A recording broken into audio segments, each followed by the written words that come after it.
ও আমার দেশের মাটি তোমার পরে ঠেকাই মাথা। আমাদের জীবনের সঙ্গে অবিচ্ছেদ্য একটি শব্দ ছোটবেলা থেকেই জড়িয়ে যায়। দেশ, ভারত।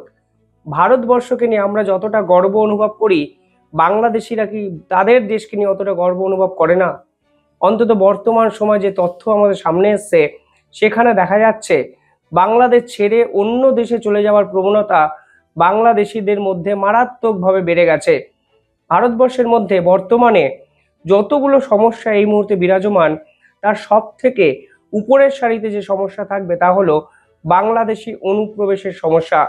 এই বাংলাদেশি অনুপ্রবেশকারী আটকাতে ভারত সরকার এবার একাধিক পদক্ষেপ নিতে শুরু করেছে।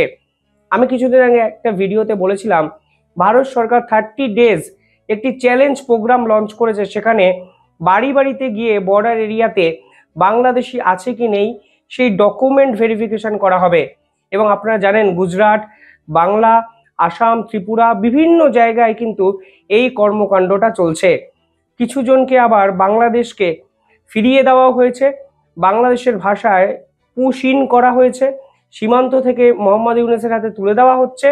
সব মিলিয়ে বর্তমানে এই অনুপ্রবেশের সমস্যা ভারতবর্ষের শুধু রাজনৈতিক সমস্যা নয়, এটি আস্ত মস্ত বড় একটি আন্তর্জাতিক একটি সমস্যা। আসাম সরকার এবার বাংলাদেশের অনুপ্রবেশকারী ঠেকাতে যে সিদ্ধান্ত নিল, আমার মনে হয় ইতিহাসে এই সিদ্ধান্ত কেউ কখনো নেয়নি।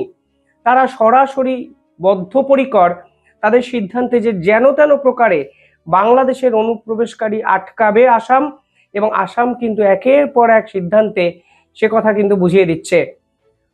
আসামের যে ক্যাবিনেট, সেই ক্যাবিনেট এবার অত্যন্ত গুরুত্বপূর্ণ এক সিদ্ধান্ত নিয়েছে।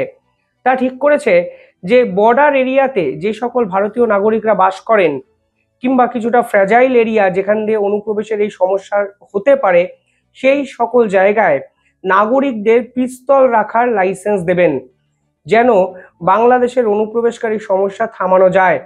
এবার দেখুন, নাগরিকদের হাতে আপনি পিস্তল তুলে দিতে চাইছেন এবং আসাম সরকারের ক্যাবিনেটে এই সিদ্ধান্ত হয়েছে, তা নিঃসন্দেহে আন্তর্জাতিক মহলকে আলোড়িত করবে, এবং এক্ষেত্রে হয়েছেও সেটা।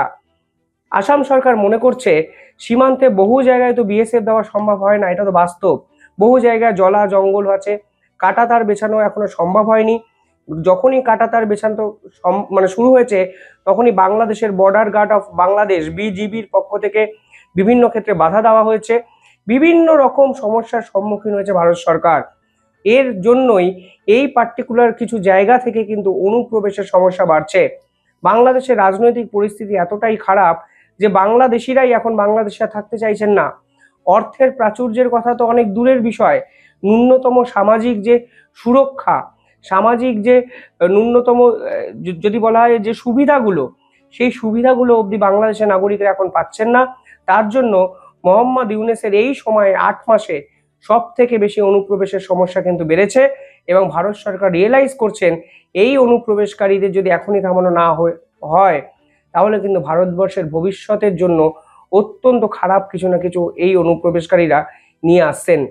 এটা শুধুমাত্র দেশের সম্পদ ব্যবহার করছে সেটা নয়, এটা দেশের একটা সিকিউরিটির একটা কিন্তু প্রশ্ন।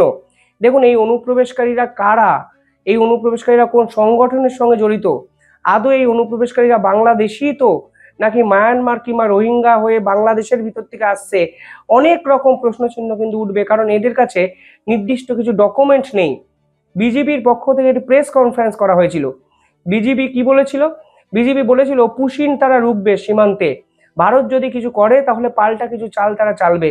কিন্তু এখানে প্রশ্নটা ওঠে যে সীমান্তে বাংলাদেশের বর্ডার গার্ড অফ বাংলাদেশের বাহিনী থাকা সত্ত্বেও কিভাবে বাংলাদেশের নাগরিকরা দিনের পর দিন ভারতবর্ষে ঢুকে যাওয়ার চেষ্টা করছেন, এবং চোরা পথে ভারতবর্ষে ঢুকে যাওয়ার পর ভারতের সম্পদ শুধু ব্যবহার করছে তাই নয়, ভারতবর্ষকে বিভিন্ন উপায়ে অশান্ত করার পরিকল্পনাও কিন্তু তারা করছেন। আর এইসব রুখতেই আসাম সরকার এবার এই সিদ্ধান্ত নিল।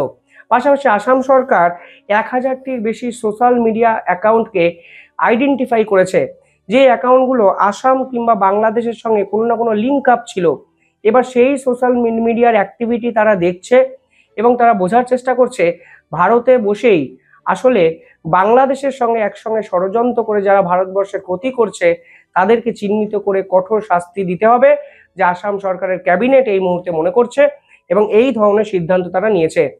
কালকে আরো একটি নিউজ দেখলাম যেখানে আসামের মতোই সিমিলার কাইন্ড অফ স্টেপ কিন্তু অরুণাচল প্রদেশে কিন্তু নেওয়া হচ্ছে।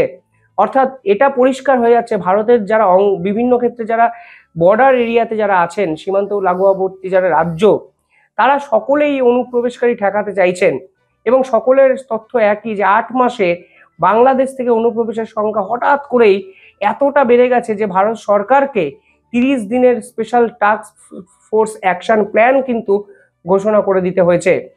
আর এরপরেও মোহাম্মদ ইউনূস বলেন কেউ কখনো ভারতবর্ষে যাচ্ছে না, সবটাই নাকি গুজব এবং ভারতবর্ষ মিথ্যা দাবি করছে। বাংলাদেশের পক্ষ থেকে কিছুদিন আগেও বলা হয়েছিল পুশিনের পাল্টা তারা দেবেন, যদিও পররাষ্ট্র উপদেষ্টা কালকে হার মেনেছেন। তিনি পরিষ্কার বলে দিয়েছেন পুশিনের এই বিষয়টিকে এইভাবে সমস্যার সমাধান কিন্তু বাংলাদেশ করতে পারবে না। বাংলাদেশ সরকার চিঠি দিচ্ছে ভারতকে, সেই চিঠি রিপ্লাই তারা পাবেন কিনা তা তারা নিজেরাও জানেন না।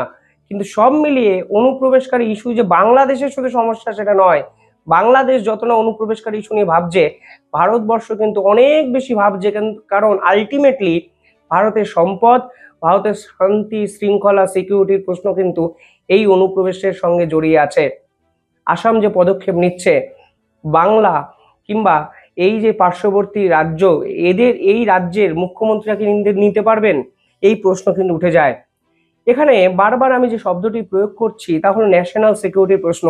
দেখুন, ভারতবর্ষের উচিত ভারতবর্ষের সিকিউরিটি রক্ষা করার জন্য এই ধরনের গুরুত্বপূর্ণ পদক্ষেপ নেওয়া, কিন্তু পৃথিবীর সিকিউরিটি যাদের রক্ষা করার দায় ছিল তারা কি সত্যি রক্ষা করছে?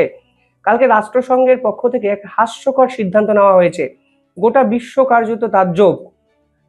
রাষ্ট্রসংঘ অর্থাৎ জাতিসংঘের যে সিকিউরিটি কাউন্সিল আছে, সেই সিকিউরিটি কাউন্সিলের সন্ত্রাস দমন কমিটি অর্থাৎ অ্যান্টি টেরোরিজম কমিটি, সেই কমিটির ভাইস প্রেসিডেন্ট হয়েছে কোন দেশ জানেন? পাকিস্তান। এবার পাকিস্তানের বিপক্ষে সন্ত্রাসবাদের ঝুড়ি ঝুড়ি উদাহরণ। আপনি যদি রাষ্ট্রসংঘের টেরোরিজমের লিস্টটাই দেখেন তাহলেই দেখবেন পাকিস্তানেই ওই লিস্টের 90% টেরোরিস্টরা কিন্তু আশ্রয় নিয়ে আছে, আত্মগোপন করে আছে। সেই পাকিস্তানকেই এবার অ্যান্টি টেরোরিজম কমিটির ভাইস প্রেসিডেন্ট করা হলো রাষ্ট্রসংঘের নিরাপত্তা উপসদে। আর নিরাপত্তা এই পরিষদ বা উপসদে যখন এই ধরনের পদক্ষেপ নেওয়া হয়েছে, প্রশ্ন তো উঠবেই, পশ্চিমার শক্তিগুলো কি সত্যি চায় সন্ত্রাসবাদ দমন হোক, নাকি পাকিস্তানকে তারা বোড়ে হিসাবে ব্যবহার করে সারা বিশ্বে এইরকম যুদ্ধ খেলা খেলতে চায় যেন তারা অস্ত্র বিক্রি করতে পারে? কমপ্লিটলি একটা নোংরা খেলা। এ তো ভাইস প্রেসিডেন্ট হয়েছে, আরো একটা কমিটি আমি দেখছিলাম সেখানে আবার পাকিস্তান নাকি প্রেসিডেন্ট হয়ে গেছে। সেখানে আরো সংযুক্ত একটা দুটো দেশ ছিল, কিন্তু উল্লেখযোগ্য বিষয় হলো অ্যান্টি টেরোরিজম কমিটি, যাদের কাজই হলো গোটা বিশ্বের সন্ত্রাসবাদকে দমন করা, তার সভাপতিত্ব করা হয়েছে পাকিস্তানকে। এই তালিকায় রাশিয়া এবং ফ্রান্সও পাকিস্তানকে সহায়তা করবে রাষ্ট্রসংঘের নিয়ম অনুযায়ী। আমার প্রশ্ন হলো রাষ্ট্রসংঘ চাইছেটা কি? প্রথম কথা, ফেইলার একটা সংগঠন, তারা অনুপ্রবেশ আটকাতে পারে না, তারা শান্তি শৃঙ্খলা ফিরিয়ে আনতে পারে না, তারা ইসরায়েল প্যালেস্তাইনের যুদ্ধ থামাতে পারে না, তারা ইরান আমেরিকার মধ্যে যে দ্বৈরথ, পারমাণবিক বোমার যে দ্বৈরথ, সে বিষয়ে একটা কথা অবধি বলতে পারে না। যা পারে তা হলো ষড়যন্ত্র করে কিছু রেজিম চেঞ্জ করতে পারে, হাসিনা সরকারকে উল্টে দিতে পারে, মানব করিডর তৈরি করে আরাকানদের হাতে অস্ত্র তুলে দিতে পারে। মায়ানমারের উপর ট্রাভেল ব্যান লাগানো সত্ত্বেও জাতিসংঘ একটা কথা অবধি বলতে পারে না। অর্থাৎ যে রোহিঙ্গা নিয়ে জাতিসংঘ এত ভাবে, সেই রোহিঙ্গা আশ্রিত একটি রাষ্ট্রকে ট্রাভেল ব্যানের আওতায় ফেলে দিলেন ডোনাল্ড ট্রাম্প, জাতিসংঘ একটা স্টেটমেন্ট অবধি দিতে পারেননি এখন অবধি। তারা কাশ্মীর নিয়ে কত কথা বলেন না, তারা পাকিস্তানের একের পর এক সন্ত্রাসবাদী জঙ্গিকে কেন প্রশ্রয় দেওয়া হয়েছে সেই ভূমিকা নিয়ে কোনো কথা বলেন না। উল্টে এই পাকিস্তানকেই অ্যান্টি টেরোরিজম যে কমিটি সিকিউরিটি কাউন্সিলের, তার সভাপতিত্ব করে দেওয়া হয়, সভাপতি করে দেওয়া হয়, যারা আলটিমেটলি আমাদের এই বিশ্বের শান্তি প্রতিষ্ঠার জন্য নাকি কাজ করবে। আমি জানি না গোটা বিশ্বকে নিয়ে রাষ্ট্রসংঘ কি ভাবছে, কিন্তু বিশ্বাস করুন এই ধরনের সিদ্ধান্তগুলো ভারতের ক্ষেত্রেও কিন্তু অত্যন্ত অস্বস্তিকর। ভারতের সার্বভৌমত্ব এবং শান্তিকে রক্ষা করার জন্য এই সিদ্ধান্তগুলোর বিরোধিতা করা প্রয়োজন। আন্তর্জাতিক স্তর যেভাবে ভারতের প্রভাব এবং প্রতিপত্তিকে মেনে নিতে পারছে না, তার পাল্টা কিন্তু একসঙ্গে ভারতবাসীরাও যদি জোটবদ্ধ হয়ে দেন তাহলেই কিন্তু কিছু না কিছু একটা হতে পারে। ঠিক যেভাবে তুরস্ককে আমরা ভারতের মাটি ছাড়া করতে বাধ্য করছি, ঠিক সেভাবেই রাষ্ট্রসংঘকেও বুঝিয়ে দিতে হবে আসলে ভারতবাসীরা একজোট হলে একটা গোটা রাষ্ট্রসংঘ নড়ে যেতে পারে। কিন্তু এই সিদ্ধান্তে বিরোধিতা করলো না কেউ। কেনই বা বিরোধিতা করবে? এই পাকিস্তানকে কাজে লাগিয়ে দিনের পর দিন দক্ষিণ এশিয়ার পলিটিক্সকে অশান্ত করে রাখে এই পশ্চিমের দেশগুলো। আর পশ্চিমের দেশগুলো যে সংগঠনগুলো চালায় তারাই এই বিশ্বের নিয়ন্ত্রক। আর এই বিশ্বের নিয়ন্ত্রক এবং এরাই ভাবছে সন্ত্রাসবাদী এক রাষ্ট্রই নাকি সন্ত্রাসবাদ দমন করবে। আমি জানি না কোন সমীকরণে এই পুরো বিষয়টা হলো এবং এর ব্যাখ্যা বিশ্লেষণ কি হতে পারে, কিন্তু যেটা হচ্ছে তা কিন্তু অত্যন্ত অস্বস্তিকর এবং ভয়ঙ্কর হতে পারে। তবে আসাম এত সকল বিষয়ের মধ্যেও যে পদক্ষেপ নিয়েছে তাকে সাধুবাদ জানাতেই হবে।